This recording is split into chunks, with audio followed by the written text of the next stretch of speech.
Today I'm showing you how to make my pumpkin coffee cake. It's filled with homemade pumpkin butter and topped with a gorgeous crumble. I mean, come on. So she's like a New York style crumb cake because she has the really big crumb on top and the powdered sugar, but she is stuffed with pumpkin butter, okay? Yup, you heard what I said. So we're gonna bake it today and let's just do it. Now the first thing that we're gonna do is mix our dry ingredients, but I did wanna show you that for the flour, we're not just scooping it out and dumping it in. Okay? Because when you do that, you can mess up how much you're actually scooping, right? If you need a cup, sometimes you might have a cup and a half because it's super packed in here. And then other times you might have less because you have air pockets. It's crazy. So instead, we're gonna spoon and level. And I'm gonna show you what you do with that. For spooning and leveling, you just take your cute little cup and I'm gonna, ooh, nice.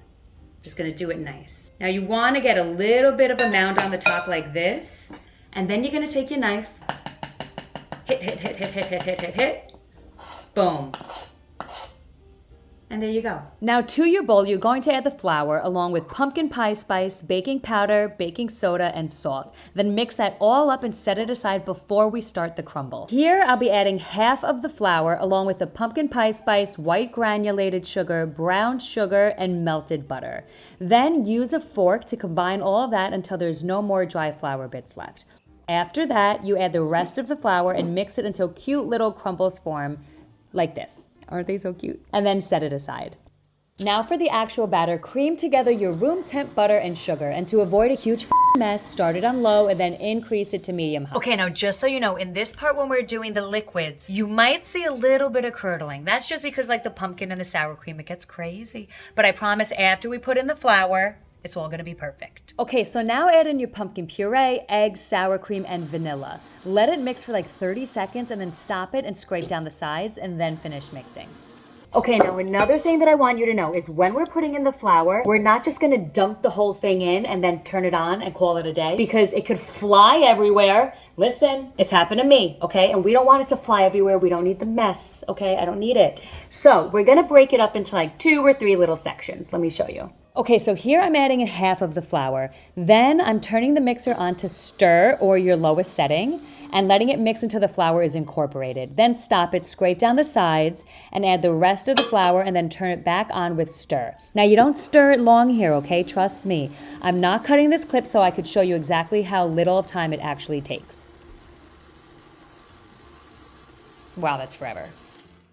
Okay, so now another thing I want you to notice is that I did not like overbeat this or over whip it, over mix it. I didn't over mix it, okay? I kind of just kept it on stir just for a little bit because I want everything to come together. But if we over mix it, it can get really dense when it's baking and I don't want that, okay? I want a nice, beautiful cake. So I like to hand mix it, especially at the end. Okay, so at the very end, I'm just gonna take it and I'm literally gonna do like a couple more little mixes just to make sure all of the flour is incorporated. And that's it. Ta-da! That's all you need, okay? Don't do too much. Don't do too much. Okay, now take about half of the batter and add that to your cake pan and spread it out until it's in a nice evenish layer. Then add your pumpkin butter and spread that out too. Then take about a handful of the crumble and sprinkle it all over. I know, we're wild. Now add the rest of the batter and do your best not to lose your mind trying to spread it. Just take your time. Then add the rest of the crumble and gently press it in. Okay, now I just popped it in the oven at 325. It's gonna be in there for about like 55 minutes to an hour. We want the middle to set, but we don't wanna overcook it. So we're gonna be smart about it, I'll show you. Okay, so I like to give it a nice little jiggle. If it's jiggling too much, I put it back in. Now that it's done, we are going to pull it. Woo! Girl, we're gonna place it here. She's gorgeous. Okay, so now I top mine with powdered sugar because it's classic, reminds me of New York style crumb cake. You could do this, you can make a little glaze. Do whatever makes you happy, you know? Gotta do it nice. Okay, so now we're gonna cut it nice, okay? I use a serrated knife for this because I feel like, I don't know, I feel like it's better. So that's what I'm gonna do. So I do. Listen, this is up to you. You can cut it in 4s if you wanna go nuts. I'm just doing in the middle, center, center, center, center, center, center, okay? So that'll be about 12 pieces, but you do whatever makes you glad. So I do a little shimmy shake, shimmy shake, shimmy shake, ping. That's how we do it. Did that make sense to you? One more time. Shimmy shake, shimmy shake, shimmy shake, shimmy shake, ping. I don't make the rules. I guess I kind of do. We all make the rules in our own kitchens, right? You want to check this out? Ooh! Check this out. Oh my God.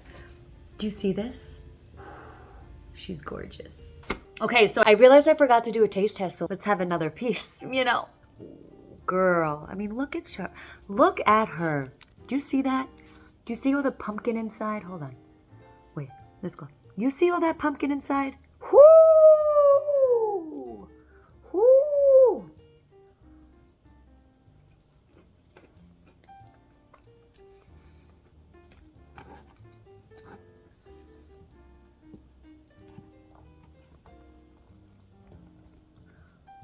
This shit is so good. This is probably like the 20th one that I've made this season. I'm not even kidding. I'm kidding. Probably like the 5th. Love you guys.